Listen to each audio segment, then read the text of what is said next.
This call is now being recorded. Começou a gravar. Então vamos lá, hoje nós vamos falar sobre macronutrientes, sobre carboidratos, proteínas e lipídios. Eles são macronutrientes porque são essenciais para qualquer forma de vida como nós conhecemos. Eles estão envolvidos não apenas na nutrição, mas também reserva energética, estrutura. Então vamos lá. Aí a gente vai passar por carboidratos, proteínas e lipídios e no final fazer alguns exercícios de alguns vestibulares. Os carboidratos, eles também podem ser chamados como açúcares ou glicídios. São substâncias compostas por carbono, hidrogênio e oxigênio. Aqui na imagem a gente tem o C6H12O6, que provavelmente é o carboidrato mais famoso. Vocês sabem qual que é esse? Vocês lembram qual carboidrato é esse? É C6H12O6.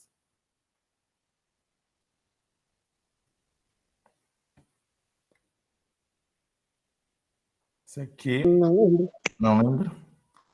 É provavelmente o principal carboidrato, que é a glicose, né? O principal açúcar. Então, continuando aqui, ó.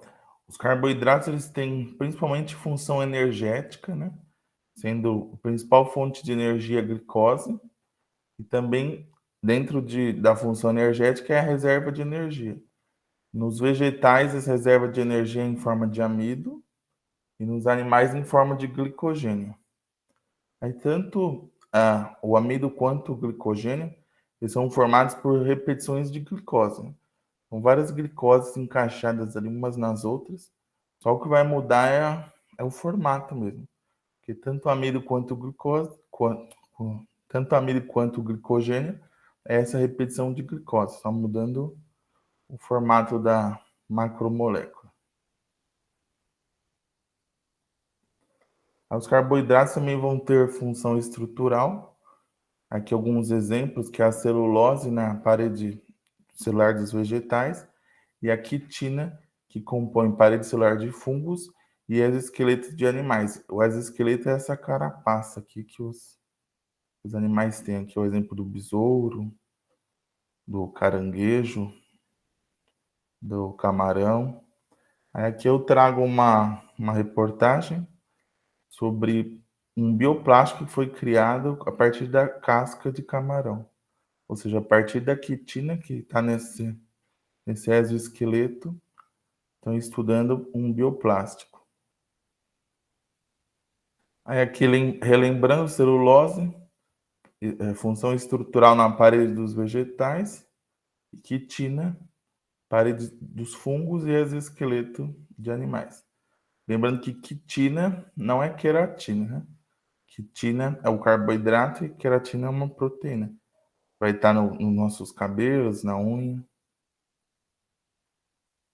Aí, sobre carboidratos, eles são divididos em 3 grandes grupos, que a gente vai passar por eles.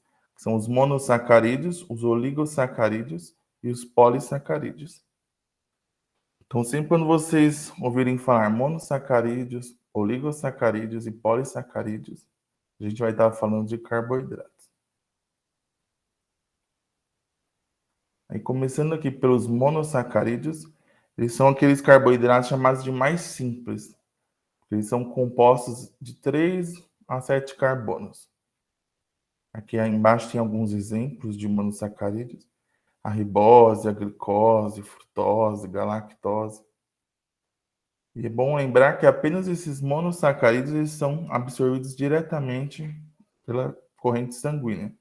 Os oligosacarídeos e os polissacarídeos têm que ser quebrados, né, digeridos para serem absorvidos pela corrente sanguínea. Esses oligosacarídeos e polissacarídeos devem ser quebrados em monossacarídeos. Aí, entrando nos oligosacarídeos, eles são aqueles carboidratos formados pela união de 2 a 10 monossacarídeos.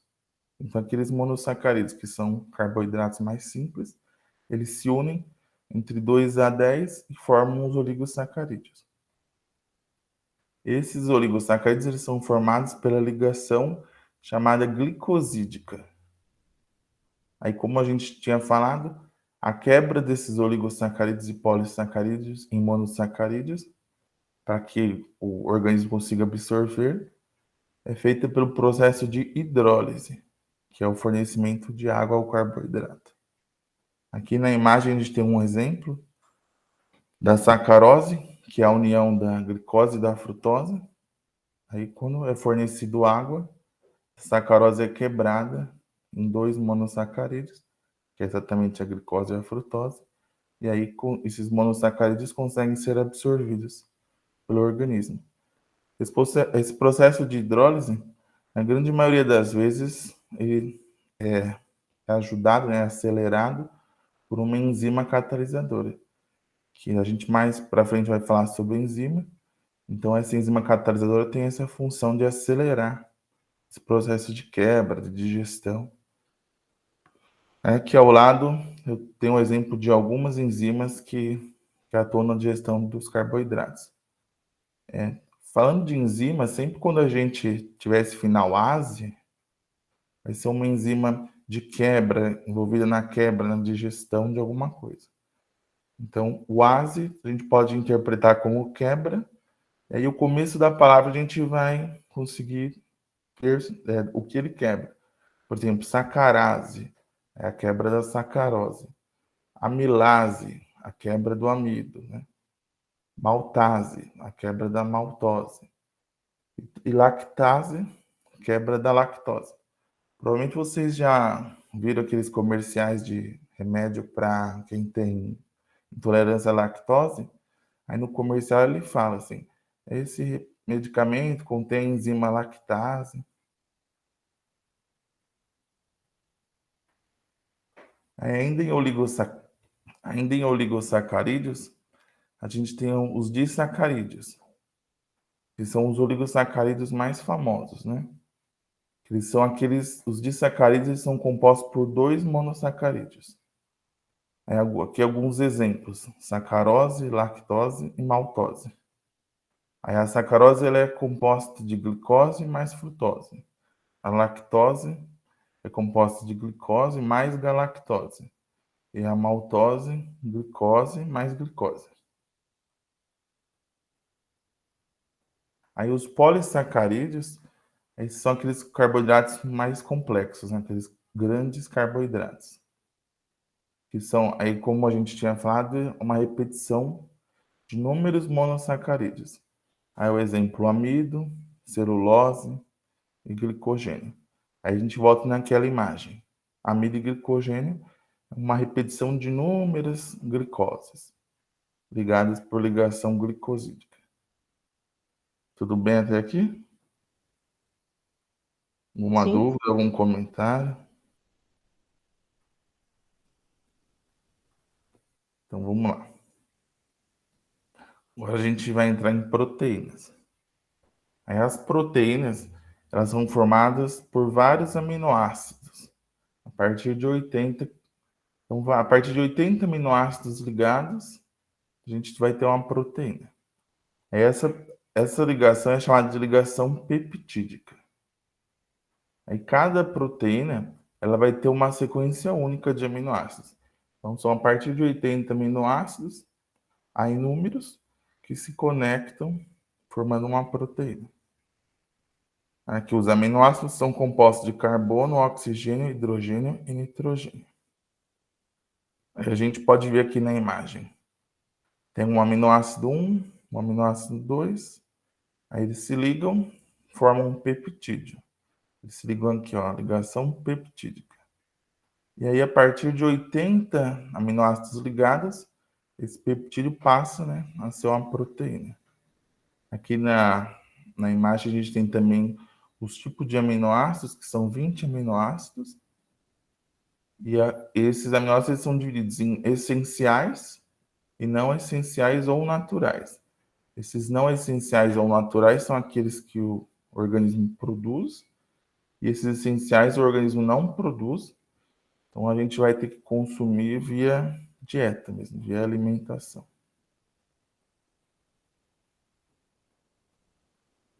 Aí, como função das proteínas, elas vão ter função de catalisador em reações químicas, que é quando a proteína é uma enzima, ela está presente na estrutura das células, os anticorpos são proteínas, e a hemoglobina, que faz o transporte de oxigênio, ela também é proteína.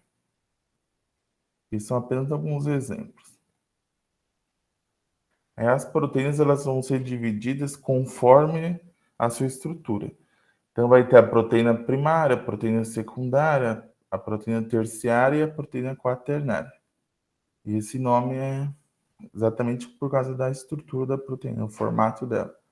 A estrutura primária é aquela sequência de aminoácidos, né, como se fosse uma fita.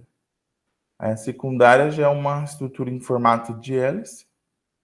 Na estrutura terciária é quando essa hélice da estrutura secundária ela se dobra e adquire esse formato meio tridimensional. E já na estrutura quaternária é como se várias estruturas terciárias se unissem e tem essa estrutura bem característica aqui na quaternária. Como se fossem várias unidades montadas uma na outra.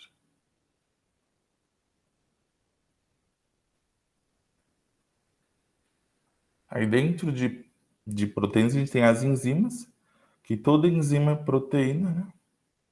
E elas funcionam como catalisadores, acelerando reações que acontecem no organismo. Então, diversas reações do metabolismo são catalisadas, né? São aceleradas por enzimas.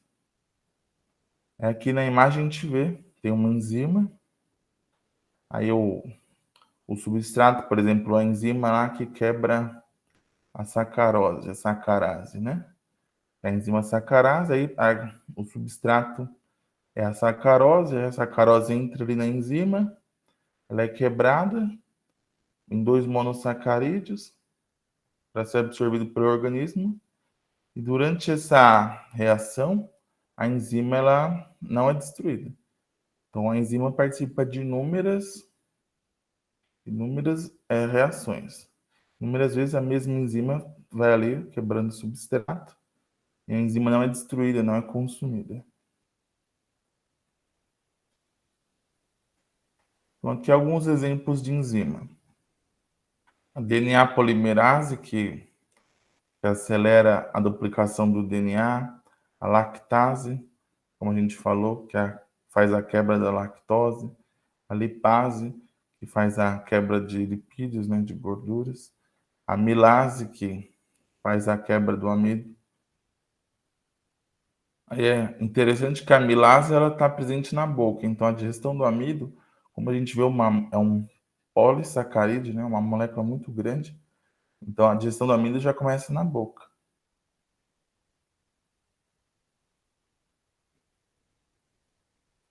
Aí sobre a desnaturação das proteínas é o quê? É a quebra das ligações, é a mudança de formato ou a própria destruição da proteína. Aí essa desnaturação ela vai acontecer por questão de pH ou temperatura. Então as proteínas têm que estar ali em um pH ideal para elas e uma temperatura ideal.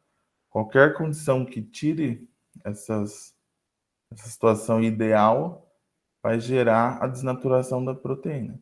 É exatamente a quebra de ligações, mudança de formato ou destruição. E as enzimas são, como a gente viu, são componentes de diversas reações químicas, então são importantes para o organismo. E essa desnaturação coloca o organismo em risco, porque ao perder formato, ao perder ligações, ao ser destruída, a proteína não participa mais da reação, a enzima não participa mais da reação e prejudica o organismo. Por isso que a febre é um fator de risco até para a vida, porque você chega em um nível ali, o corpo esquentou tanto, começa a desnaturação de proteínas, aí as enzimas desnaturam, não conseguem participar de várias reações do metabolismo e coloca o organismo em risco de morte mesmo. Aqui mais um exemplo aqui de desnaturação. Uma proteína aqui, ó, uma proteína terciária, ela está ali em um formato tridimensional, aí por alguma razão acontece a desnaturação, ou por questão de pH ou temperatura, e ela perde totalmente o formato. Aí perdendo o formato, ela perde função. Aí aqui, ó, eu vou passar para vocês um vídeo de um experimento que mostra a desnaturação de proteínas.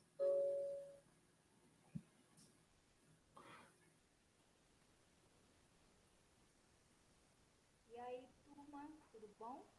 Hoje nós vamos falar sobre o processo da desnaturação das proteínas. Isso mesmo. Nas aulas passadas nós falamos sobre algumas substâncias. No caso, para ficar bem mais fixado o conteúdo, vamos fazer uma experiência prática, que é bem simples de fazer e vocês fazem até na casa de vocês. O que a gente vai precisar? De um ovo, certo? Um copo, aqui eu tô com becker, mas pode ser utilizado qualquer copo de vidro ou até um prato fundo. E álcool. O álcool ele pode ser tanto 70% ou 90%. O que vai acontecer? Nós temos que comprovar que ocorre o processo de desnaturação das proteínas. Então, nós vamos utilizar um solvente, que vai ser quem? O álcool, certo? Então, vou quebrar aqui o ovo.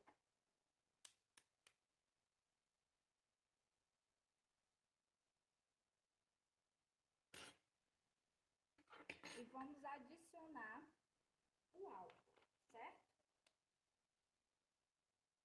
Aqui está o ovo, só o ovo. Clara, gema.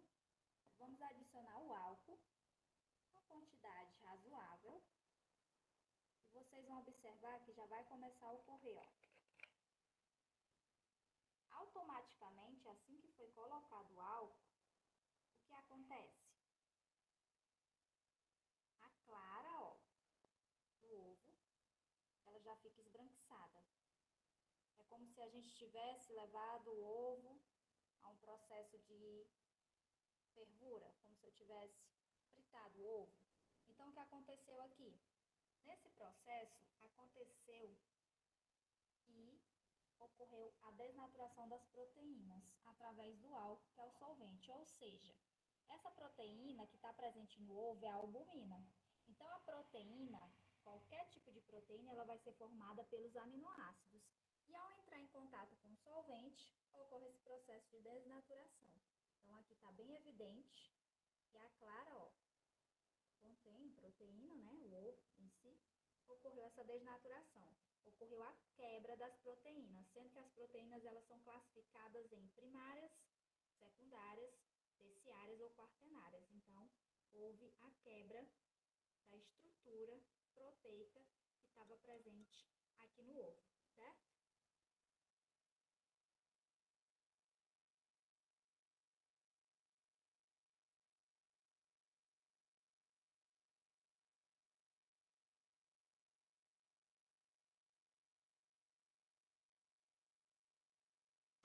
Vocês já conheceram esse experimento? Já fizeram em algum momento?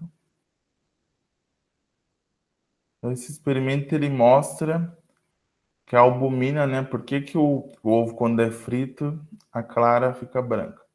Exatamente porque a albumina, que é uma proteína, ao você fritar o ovo ali, ao aquecer, sofre desnaturação, ficando branca a clara, né? Simone disse que não. Então, esse experimento é bastante simples. Vocês podem tentar fazer em casa. Ou mesmo, né, fritar o ovo ali, você já consegue observar. Já agora a gente já sabe que a clara do ovo, quando ele é frito, fica branco por causa da desnaturação das proteínas, né, da albumina. Então, continuando aqui.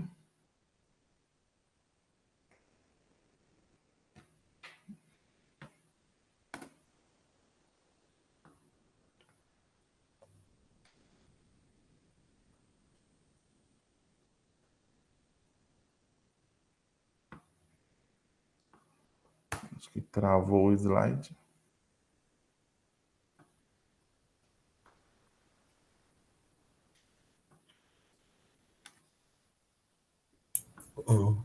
Ô, Edson, uma coisa, abre e fecha o PowerPoint, que acho que às vezes é melhor. Às vezes quando dá vídeo demora um pouquinho, e aí volta.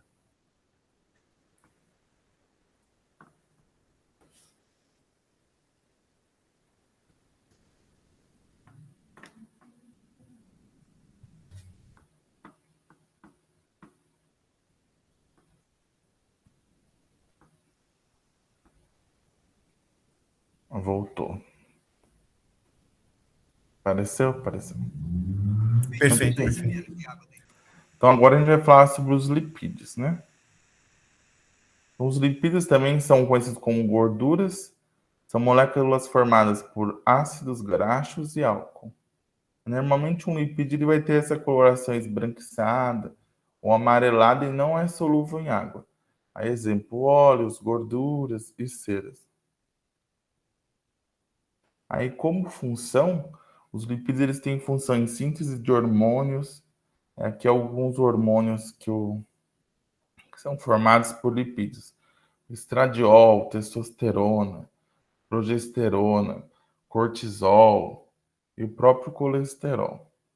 Aí os lipídios também têm função de reserva energética e fazem parte da membrana da célula, né?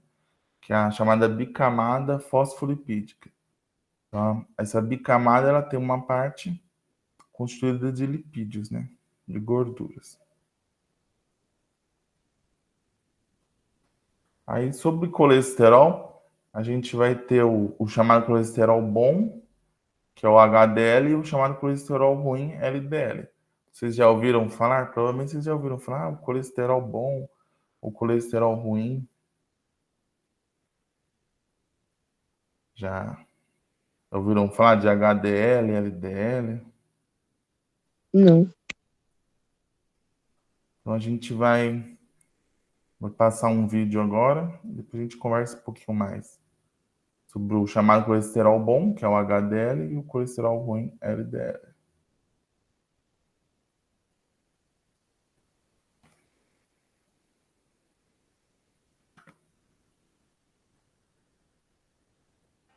Colesterol é um tipo de gordura que, em níveis adequados, é muito importante para o funcionamento de muitos processos do nosso corpo. Ele é obtido pela dieta ou produzido por quase todas as células do nosso corpo, mas especialmente pelas células do fígado e do intestino. Ele também é essencial na formação de membranas celulares, na produção de hormônios sexuais, da vitamina D e de sucos digestivos, além de desempenhar um papel importante nos tecidos nervosos e originar os sais biliares, que são aqueles que atuam na digestão e absorção de gordura. Mas se ele é tão importante assim, que conversa é essa de colesterol bom e colesterol ruim? O colesterol se move pela nossa corrente sanguínea em lipoproteínas, que são as carregadoras desse colesterol. E a diferença entre o bom e o mau está na densidade dessas lipoproteínas. Entre elas estão o LDL e o HDL. Como assim? LDL é a sigla de Low Density Lipoprotein, que em bom português significa lipoproteínas de baixa densidade, ou o famoso mau colesterol. E é justamente pelo fato de o colesterol estar ligado a lipoproteínas de baixa densidade que ele se torna mau, pois essas lipoproteínas entram muito facilmente nas vias que levam a tecidos importantes, como coração, nervos e medula, e não conseguem segurar e carregar bem o colesterol, fazendo com que ele fique pelo caminho e acabe se grudando nas paredes dos vasos sanguíneos e artérias, diminuindo o fluxo de sangue. Por isso, o LDL está diretamente relacionado a doenças cardíacas, mas nem só de coisas ruins já feitas da vida. O HDL, ou High Density Lipoprotein, que significa lipoproteínas de alta densidade, também é conhecido como bom colesterol. Com essas lipoproteínas de alta densidade, elas são capazes de limpar e carregar os excessos de gordura depositados nas paredes das artérias, removendo e transportando elas de volta ao fígado para serem metabolizadas. Ou seja,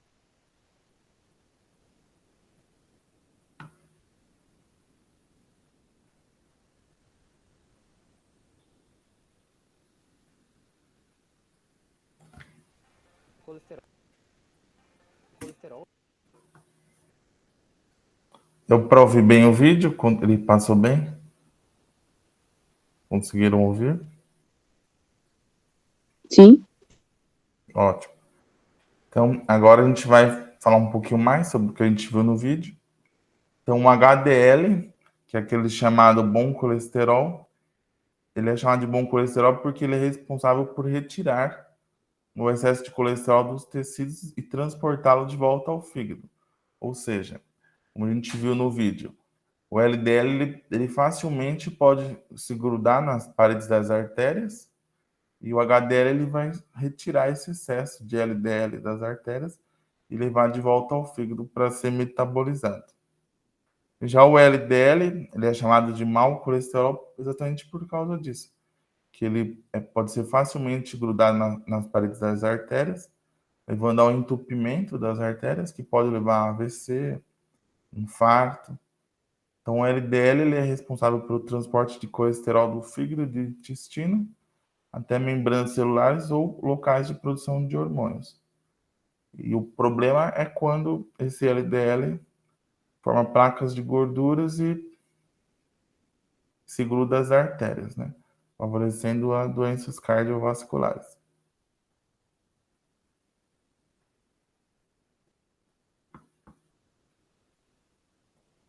Agora a gente vai entrar em alguns exercícios, mas antes eu gostaria de perguntar para vocês se tem alguma dúvida, algum comentário até aqui.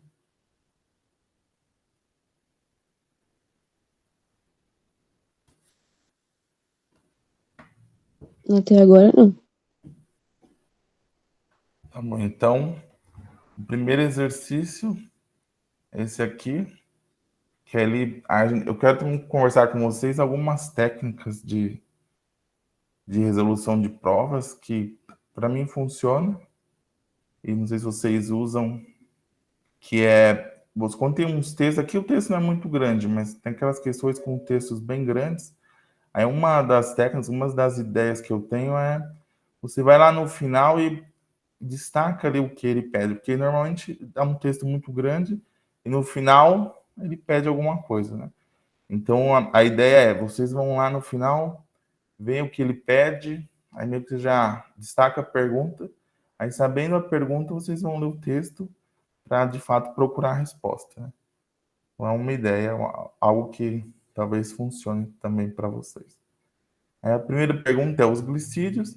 Aí, como a gente viu, carboidratos também podem ser chamados de açúcares ou glicídios. São as principais fontes de energia diária para seres humanos e são classificados em monossacarídeos, oligosacarídeos e polissacarídeos, de acordo com o tamanho da molécula. Os polissacarídeos mais conhecidos são o glicogênio, a celulose, o amido e a quitina. Aqui ele pergunta: as funções atribuídas a essas moléculas são respectivamente, ou seja, na ordem aqui ele pede. Ele pede a função de glicogênio, depois celulose, depois amido, depois quitina. Aí eu gostaria que vocês dessem uma olhada e dissessem qual vocês acham que é a alternativa certa.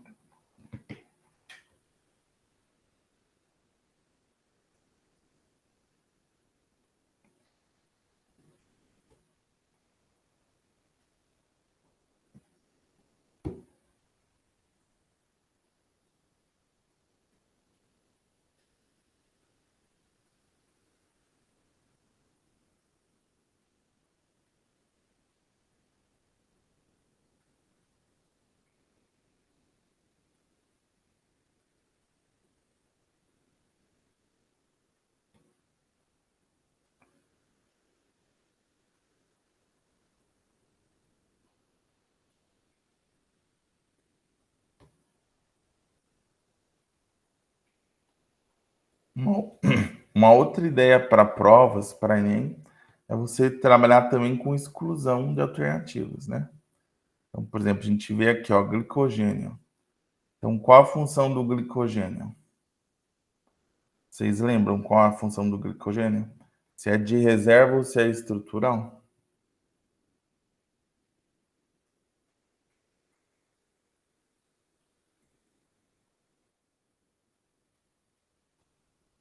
Eu acredito que seja de reserva.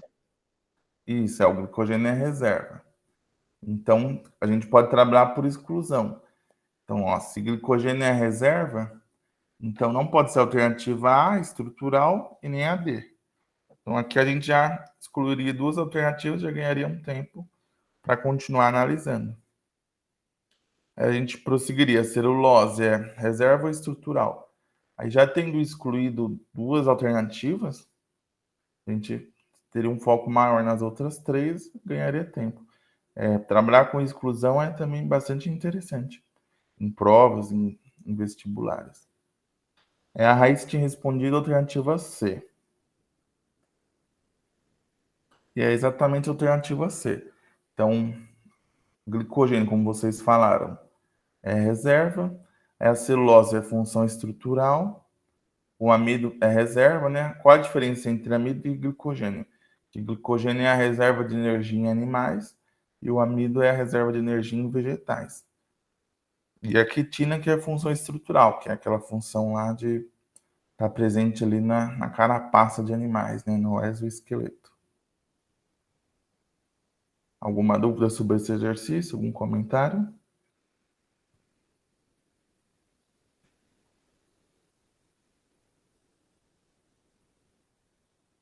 Então, vamos aqui para o próximo. Nesse exercício 2, ele fala assim: ó, nas Olimpíadas de Pequim, atletas brasileiros competiram e trouxeram medalhas para o nosso país. Para realizar atividades físicas dessa natureza, os atletas gastam muita energia. Assim, antes das competições, os atletas devem consumir preferencialmente alimentos ricos em. Aqui novamente, né? Eu fiz aquela técnica de ir lá no final ver o que ele pergunta, e aí sim, sabendo a pergunta, eu vou ao texto procurar a resposta. Eu vou dar alguns instantes aí para vocês responderem essa.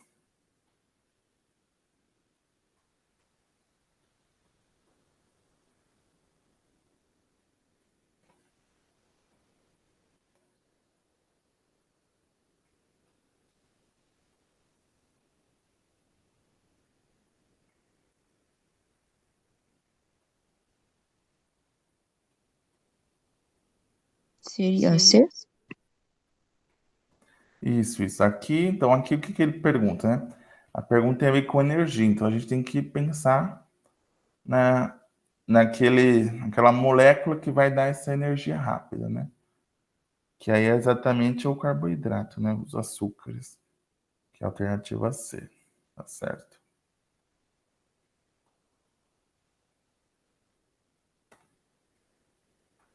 Aqui na 3 já é aquela questão de alternativas certas e erradas, né? Ele pergunta assim, ó, considere as 4 frases a seguir. A primeira, enzimas são proteínas que atuam como catalisadores de reações químicas. Nesses exercícios, uma técnica interessante é você ir lendo a afirmação e vai anotando do lado, verdadeiro, falso, porque aí você não corre se você se confundir, se você ler tudo, aí você não anotou, depois no final você pode acabar se confundindo. Então vamos lá. Primeira afirmativa, como eu disse, enzimas são proteínas que atuam como catalisadores de reações químicas. Vocês acham que essa é verdadeira ou falsa, essa afirmação? Verdadeira. Certo, verdadeira. Aí, então a gente já marcaria ali do ladinho um V ali. Então a 1 a gente sabe que é verdadeira. Então, vamos ver a 2. A 2 fala: cada reação química que ocorre em um ser vivo geralmente é catalisada por um tipo de enzima. Essa 2, vocês acham que é verdadeira ou falsa? Verdadeira também. Certo, também é verdadeira. Então 1 e 2 são verdadeiras. Aí a gente olhando nas alternativas, a gente já poderia excluir algumas ali que talvez não contemplem 1 e 2. Então vamos para a 3. A 3 diz: fatores como temperatura e pH do meio não interferem na enzima. Vocês acham que é verdadeira ou falsa essa afirmativa? Fatores como temperatura e pH do meio não interferem na enzima. Falso. Falso. E a última é: as enzimas sofrem um enorme processo de desgaste durante a reação química da qual participam. Verdadeira ou falsa essa afirmação? Falsa também. É falso também. Como a gente viu, as enzimas elas participam da reação, mas elas não são destruídas, não são consumidas. Então, como vocês disseram aí, a alternativa C é a verdadeira. Porque apenas as afirmativas 1 e 2, né, são verdadeiras. Então tá aí a alternativa C.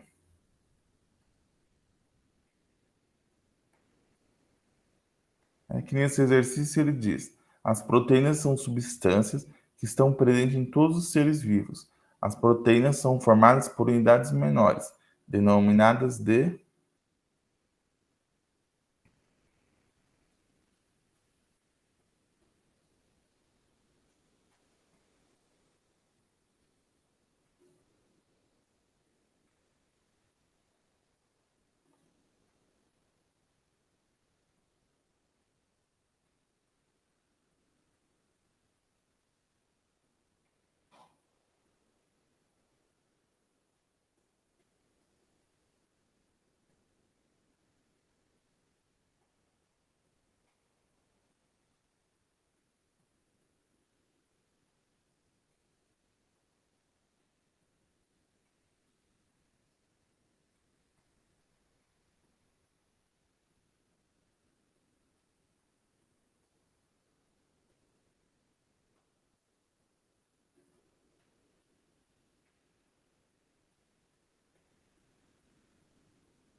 Não é C, porque monossacarídeos, como a gente tinha visto, são os carboidratos, né?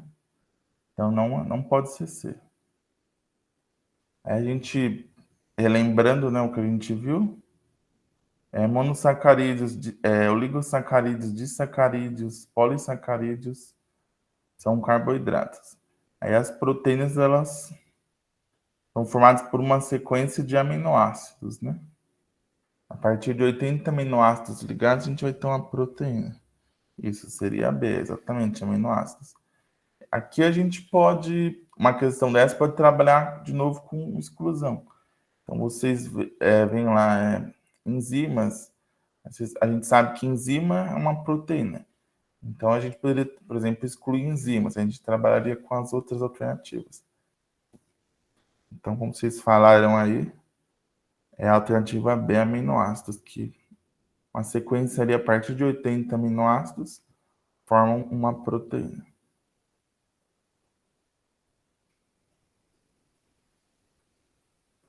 Aqui mais dois exercícios. O exercício 5, ele pede assim, entre as alternativas abaixo, identifique qual não apresenta uma função dos lipídios. Normalmente questões como essa que pedem, né, que trazem esse não, eles trazem em destaque, mas caso não, na prova não esteja em destaque, é interessante que vocês grifem, né, vocês mesmos destaquem, para perceber esse não. Então aqui, qual não apresenta uma função dos lipídios? Qual alternativa vocês acham que é a correta? Aqui, novamente, a gente pode trabalhar com exclusão, né? Então, vocês, se você souber que, tiver certeza que uma dessas é função de lipídio. Então, você já exclui essa, porque ele pede uma que não é função.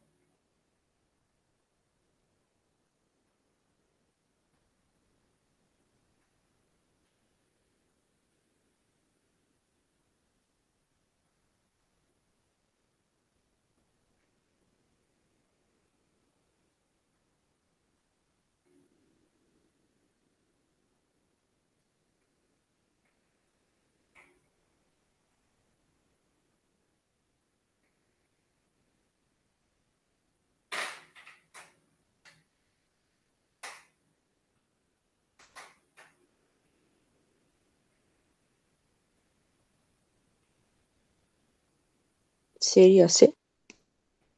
Isso, perfeito, a alternativa C. E como a gente viu, os lipídios, eles fazem, né, reserva energética em forma de gordura e também participam na produção de hormônios, por exemplo, colesterol, testosterona. Aí a alternativa C é a correta porque os anticorpos, como a gente viu também, eles são proteínas, né, e não lipídios. Aí na 6, ela pergunta assim, ó, para serem absorvidas pelo organismo, as gorduras são quebradas em unidades menores, através da ação de qual enzima? É que a gente relembra aquele conteúdo lá. Finalase normalmente trata de uma enzima que faz quebra, faz digestão de alguma coisa. E aí, pelo começo da palavra, a gente consegue descobrir o que essa enzima ela quebra, né? Então, qual vocês acham que é a alternativa? A enzima que quebra gorduras ou lipídios, né? Porque gordura e lipídio, mesma coisa. Então é a B, né? Isso, perfeito. Aí lipídios, né? Lipase, quebra de lipídios. Aí relembrando, a amilase seria quebra de amido. Lactase, quebra de lactose. Então, aqui é isso mesmo. Alternativa C na 5 e alternativa B na 6. Perfeito. Então é isso, eram só esses exercícios. Se tiverem algum comentário, alguma dúvida.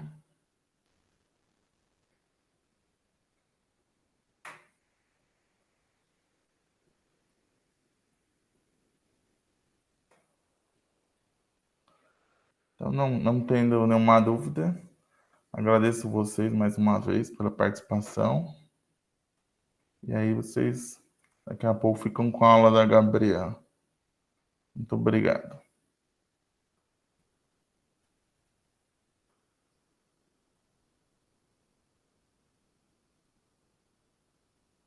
Obrigado, Edson. Gabriela, a gente pode tornar 10 horas, dar uns 15 minutinhos para o pessoal, tomar aquela água, dar uma olhada ali.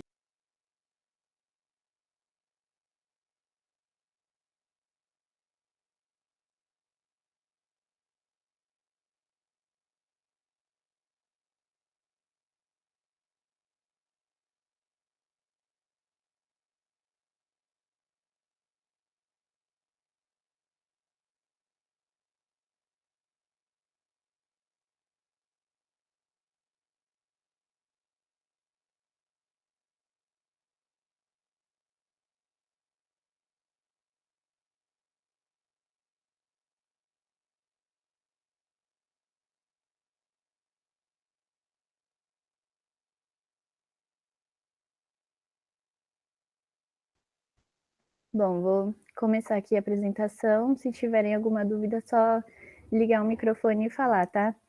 Meu nome é Gabriela, eu faço graduação em Química na Unifesp e hoje vou dar uma aula sobre termoquímica. Tá dando para ver os slides? Sim?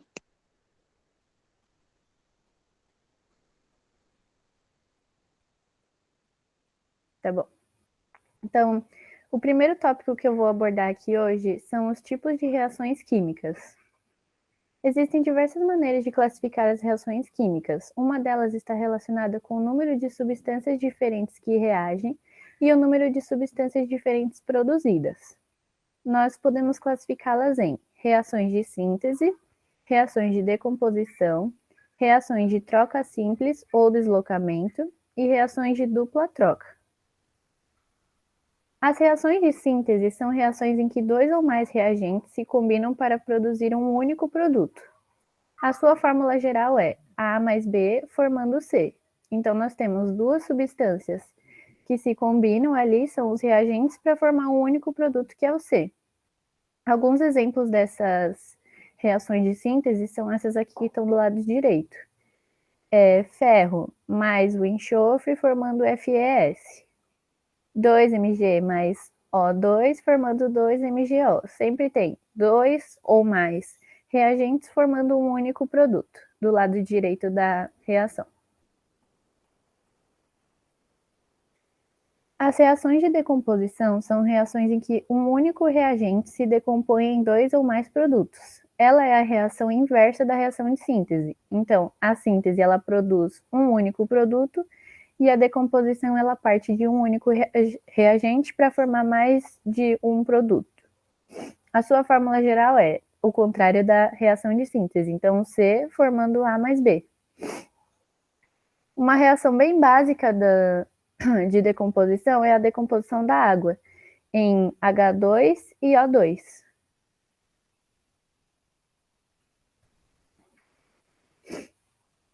As reações de troca simples são reações em que uma substância simples e outra composta reagem e formam outra substância simples e outra composta.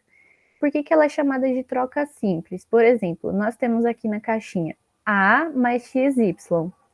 Esse A vai trocar de lugar com esse Y, formando AX mais Y sozinho. Por isso que é chamado de reação de troca simples.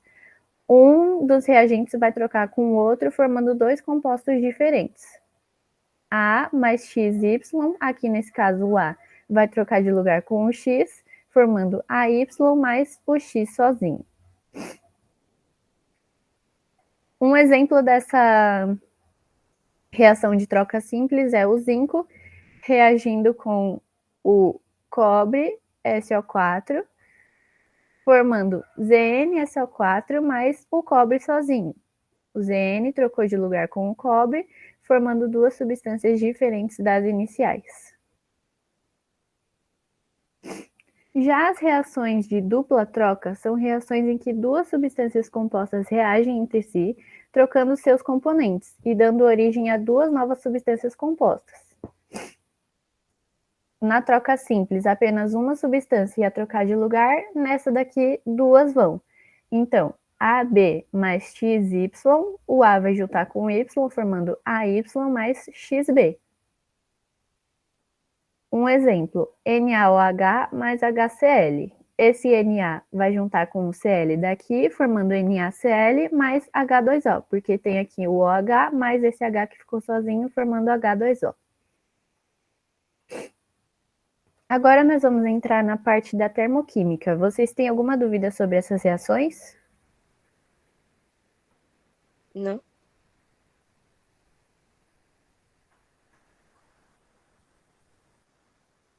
Então, vou seguir.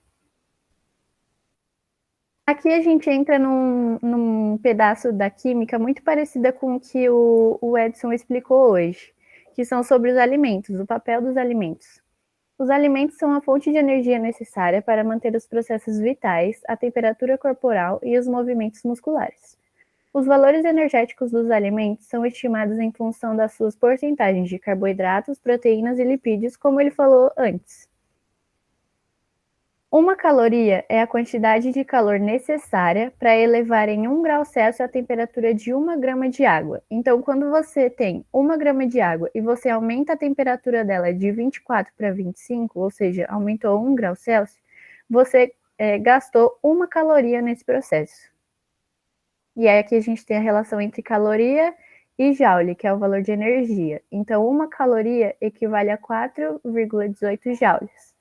1 quilocaloria equivale a 4,18 quilojoules. Um exemplo aqui para a gente entender melhor como que é essas reações, como que elas funcionam, como que a gente calcula, tudo. Considere a seguinte reação endotérmica, consome calor, em que a energia é indicada como reagente. Nessa reação, 1 mol de água líquida recebe calor e decompõe-se em 1 mol de hidrogênio e meio mol de oxigênio, como tem aqui nessa reação. Qual é a quantidade de calor em caloria que a água absorve? Então, essa parte eu vou fazer junto com vocês. Vou ir escrevendo aqui. Então, os dados que ele dão são 1 mol de água gasta 285 quilojoules de energia.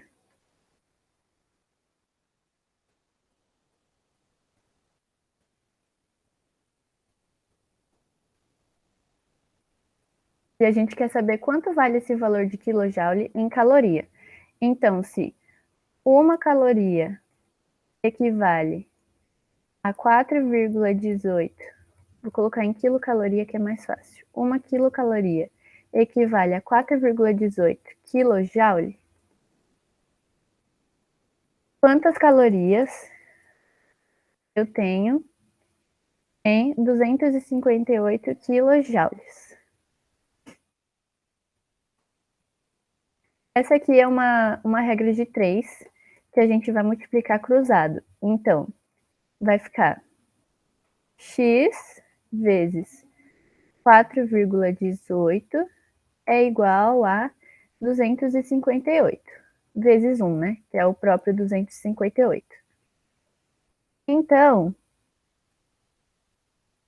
x igual a 258 dividido por 4,8, porque se ele está multiplicando desse lado esquerdo, ele vai passar dividindo.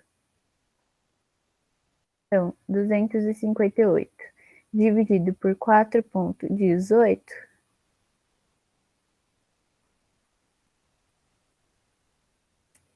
Estou colocando o valor errado, 85, como ele fala no enunciado. Então, vai ser 285 dividido por 4,18, que é aproximadamente 68,18 quilocalorias.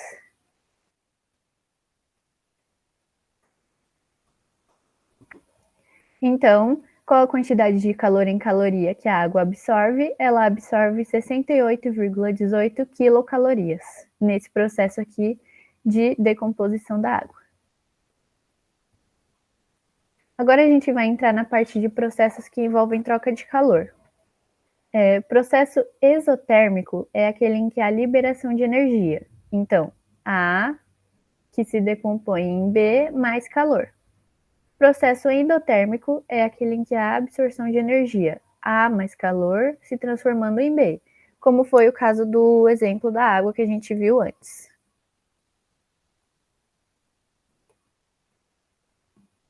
E agora a gente vai estudar um conceito que é chamado de entalpia. A variação de entalpia corresponde à quantidade de energia liberada ou absorvida durante um processo químico. Ela é calculada a partir de ΔH, esse H significa entalpia, então a variação de entalpia é igual à entalpia dos produtos menos a entalpia dos reagentes. Mas primeiro a gente vai entender os dois tipos de reações que existem, as endotérmicas e as exotérmicas. Reações endotérmicas. O prefixo endo significa dentro, ou seja, as reações endotérmicas são aquelas em que há absorção de energia. O calor vai entrar na molécula. Alguns exemplos são a fusão da água de sólido para líquido, em que a gente precisa colocar calor. A gente precisa esquentar o gelo para ele se transformar em água líquida. A ebulição da água, que é do líquido para o vapor, que acontece quando a gente esquenta a água líquida, ela vira vapor. E a fotossíntese, em que as plantas absorvem a energia para poder produzir o seu alimento. Um exemplo de gráfico de reação endotérmica é esse daqui. Aqui está a linha da entalpia no eixo Y e aqui o caminho da reação no eixo X. A gente vê que a entalpia dos reagentes, que é dado pelo A, é muito menor do que a entalpia do B, que é o produto. Por isso que a variação da entalpia de reações endotérmicas é positiva. A entalpia dos produtos vai ser maior do que a dos reagentes, porque ela está num patamar mais para cima do que a dos reagentes. Já as reações exotérmicas, esse prefixo exo significa exterior, ou seja, as reações exotérmicas são aquelas em que há liberação de energia. Por exemplo, queima de uma vela, a queima de combustível, a condensação da água do gasoso para o líquido. Então, quando a gente tem o resfriamento do vapor de água, ele vai se transformar em líquido, que é o processo inverso de evaporação. Aqui a gente tem o gráfico, no eixo Y a entalpia, no eixo X o caminho da reação, e a gente vê que aqui ele é ao contrário, ó. Esse daqui é endotérmico e esse daqui é exotérmico.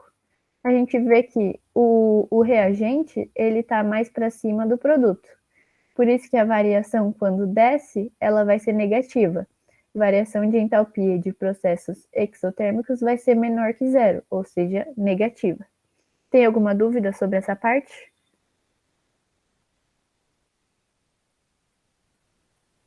Não.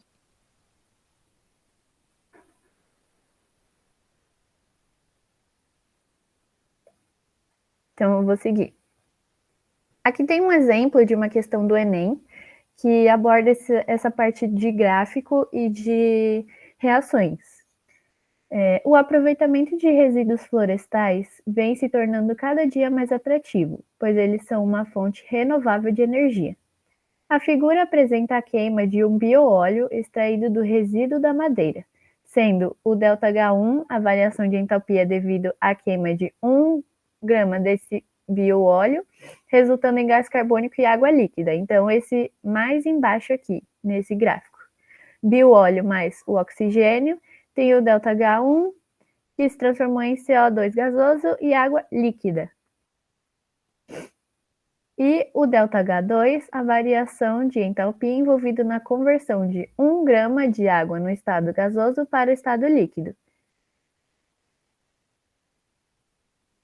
A variação de entalpia em quilojoules para a queima de 5 gramas desse bioóleo, resultando em CO2 gasoso e H2O gasoso é... Então, aqui a gente tem o gráfico. Sempre que tiver uma pergunta relacionando com o gráfico, a resposta já vai estar no próprio gráfico. Então, a gente tem aqui. A gente quer saber a variação de entalpia representada pela seta vermelha, que é o que ele pede. Bioóleo mais o oxigênio, formando CO2 gasoso e água gasosa. A gente não tem esse valor aqui, porque ele não mostrou no gráfico. Ele não nos deu esse valor, mas a gente consegue calcular. Você consegue perceber que esse pedaço aqui, em vermelho, vai ser esse maior aqui, menos esse menor? Então, a gente vai ter que a variação de entalpia vai ser o menos 18,8, que é esse pedaço maior, tirando esse pedaço menor, que é o 2,4. Aqui, pela regra de sinal, menos com menos vai ficar positivo, então vai ficar menos 18,8 mais 2,4, resultando em menos 16,4 quilojoules. Só que esse valor que a gente achou é para a queima de 1 grama de bioóleo. Portanto, para a queima de 1 grama de bioóleo, tem-se uma variação de entalpia igual a 16,4 quilojoules. Mas a gente quer saber para 5 gramas desse bioóleo e não para 1. Então, a gente vai fazer uma regra de 3, em que 1 grama representa uma variação de menos 16,4 quilojoules, então 5 gramas representa X. Multiplicando em cruz, a gente obtém que para queima de 5 gramas desse bioóleo, a gente tem uma variação de entalpia de menos 82 quilojoules. Negativo, porque a queima de um combustível é um processo exotérmico, ou seja, ele vai liberar 82 quilojoules na queima de 5 gramas desse bioóleo. Tem alguma dúvida? Não. Agora a gente entra nas especificações da entalpia. Uma delas é a entalpia de formação. A entalpia de formação é a energia, ou o calor, envolvido na formação de um molde de substância a partir de outras. E aí, para analisar ele, existem 2 tipos de reações. Uma delas é quando o reagente é formado só por substâncias simples, e a outra é quando o reagente é composto por substâncias compostas. Por exemplo, aqui. A primeira reação, quando o reagente é formado apenas por substâncias simples. Um exemplo aqui, calcule a entalpia padrão do C2H6O, sabendo que a entalpia de formação é ΔH de menos 600 kJ. Observação muito importante. Substâncias simples possuem ΔH igual a zero. Substâncias simples são aquelas que possuem só um elemento. Por exemplo, 2C é uma substância simples, que é só o carbono. H2 aqui é uma substância simples, que é só o hidrogênio. O2 também, substância simples, só o oxigênio. Então, a entalpia dos reagentes, nesse caso, vai valer zero, porque ela é formada só por substâncias simples. Como todos eles têm entalpia igual a zero, a entalpia total dos reagentes vai ser zero também. E o que ele quer saber aqui é a entalpia do produto. Usando aquela fórmula da variação da entalpia que eu passei antes, ΔH igual H do produto menos H dos reagentes, só substituir na fórmula com o valor que ele dá da variação, menos 600, igual a X, que é o H do produto, que é o que a gente quer descobrir, menos 0, que é o H dos reagentes, que é formado só por substâncias simples. Então, a gente chega aqui, a entalpia padrão do produto, que é o C2H6O, é menos 600 kJ. Deu para entender essa parte tranquilo? Deu sim. E aí, o próximo tipo de reação, que é quando o reagente é composto por substâncias compostas. Um exemplo aqui, calcule a entalpia de formação, ΔH, sabendo que o H do CO2, a entalpia do CO2 é menos 300 kJ por mol, a entalpia da água, menos 400, e a entalpia do C2H6O, que é o que a gente descobriu antes, menos 600. Então, aqui a gente tem a reação C2H6O mais 3 mols de O2, formando 2 mols de CO2 e 3 mols de água. Vamos substituir esses valores na equação. H dos reagentes, que é o que está antes da seta, menos 600, que é esse valor desse C2H6O, mais 3 vezes a entalpia do oxigênio. O oxigênio O2 é uma substância simples, porque só tem o oxigênio, então a entalpia dele vai ser zero. A gente acha que a entalpia dos reagentes é menos 600 kJ por mol. Agora a gente vai analisar os produtos. Como tem 2 mols de CO2, a gente vai multiplicar esse valor da entalpia dele por 2. Porque esse 300 kJ é para 1 mol, então para 2 mols é só multiplicar esse valor. Mais 3 mols de H2O, então a gente vai pegar o valor da entalpia dele para 1 mol e multiplicar por 3, porque na equação a gente tem 3 mols. E a gente vai achar a entalpia do produto, menos 1.800 kJ por mol. Substituindo na fórmula da variação da entalpia, a gente vai achar o H do produto menos o H dos reagentes, então menos 1.800 menos o menos 600, pela regra de sinal, menos com menos vai dar mais, então menos 1.800 mais 600, a gente acha que a entalpia de formação dessa reação é de menos 1.200 kJ. Alguma dúvida? Não, nenhuma dúvida. Tá bom. Então eu vou seguir para a entalpia de combustão. Ela é um pouco mais tranquila, pelo menos eu acho. A entalpia de combustão. O processo de combustão é um processo em que há liberação de energia. Então, sempre que vocês pensam combustão, é a queima do combustível, que é o que faz o nosso carro funcionar.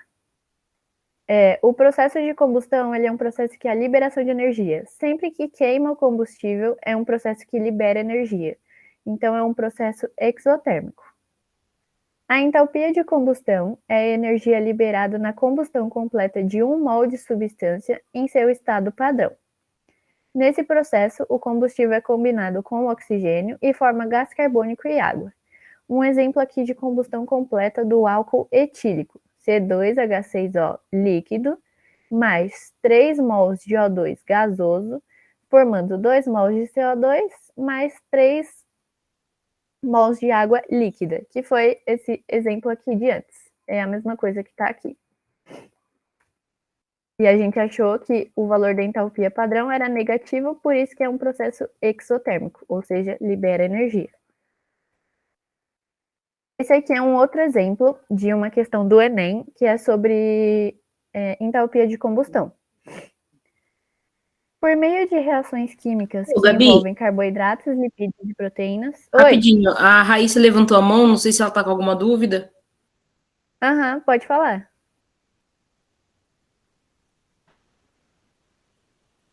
Acho que não, acho que ela levantou sem querer. Raíssa, está com alguma Tá bom, dúvida? eu vou seguindo aí, se ela mandar alguma coisa, Tá, você beleza. fala, tá? Beleza. Aí aqui a questão. Por meio de reações químicas que envolvem carboidratos, lipídios e proteínas, nossas células obtêm energia e produzem gás carbônico e água. A oxidação da glicose no organismo humano libera energia conforme ilustra a equação química, sendo que aproximadamente 40% dela é disponibilizada para a atividade muscular. Essa parte também tem relação com o que o Edson explicou da aula dele, que ele falou da glicose. Então, aqui é tudo interligado, né? As questões do Enem podem tanto ter a ver com biologia quanto química. Então, aqui é a equação. C6H12O6, que é a glicose, mais 6 mols de oxigênio, formando 6 mols de CO2 mais 6 mols de H2O. e ela tem uma entalpia de combustão de menos 2.800 kJ. Considere as massas molares em gramas por mol do hidrogênio, que é 1, carbono 12 e o oxigênio 16. Na oxidação de 1 grama de glicose, a energia obtida para a atividade muscular em kJ é mais próxima de... Então, a gente vai fazer essa conta. Primeira coisa é calcular a massa molar da glicose. Com os dados que ele deu, a gente acha que a massa molar vai ser 6 vezes 12. 6 vezes 12, porque tem 6 carbonos aqui envolvidos, e a massa molar dele é 12 gramas por mol. 12 hidrogênios envolvidos com uma massa molar de 1 grama e 6 oxigênios envolvidos com uma massa molar de 16, obtendo a massa molar da glicose de 180 gramas por mol. Então, a gente viu que nessa reação aqui, a gente tem 180 gramas de glicose envolvidas. Então, 180 gramas, elas liberam 2.800 kJ de energia, que foi o dado que ele deu aqui da entalpia de combustão. A gente quer saber 1 grama de glicose, quanta energia vai liberar. Então, 180 gramas está para menos 2.800 kJ, então 1 grama está para quanto? Multiplicando em cruz, a gente vai ter que o x é igual a menos 2.800 dividido por 180, que a gente vai obter um valor de menos 15,6 kJ. Mas a gente tem essa opção aqui, mas ela ainda não acabou essa questão. Porque ele fala que apenas 40% de toda essa energia desse total é disponibilizado para a atividade muscular. Então, a gente tem que calcular 40% dessa energia que a gente obteve aqui e descobre que a energia... Peraí, só um minuto, gente. A gente descobre que a energia obtida para a atividade muscular em kJ é de menos 6,24 kJ. Alguma dúvida nessa questão? Ela é um pouco confusa, mas ilustra bem como que a termoquímica cai no Enem.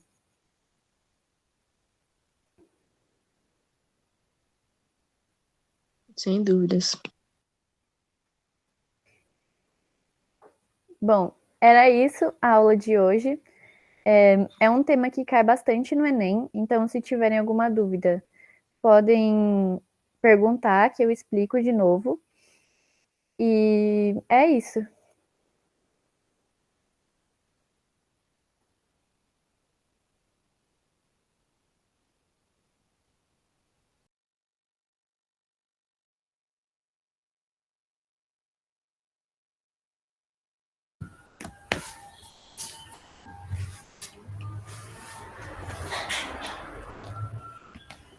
Então, acho que foi isso, né, Gabi? Se quiser, pode parar a gravação, tá?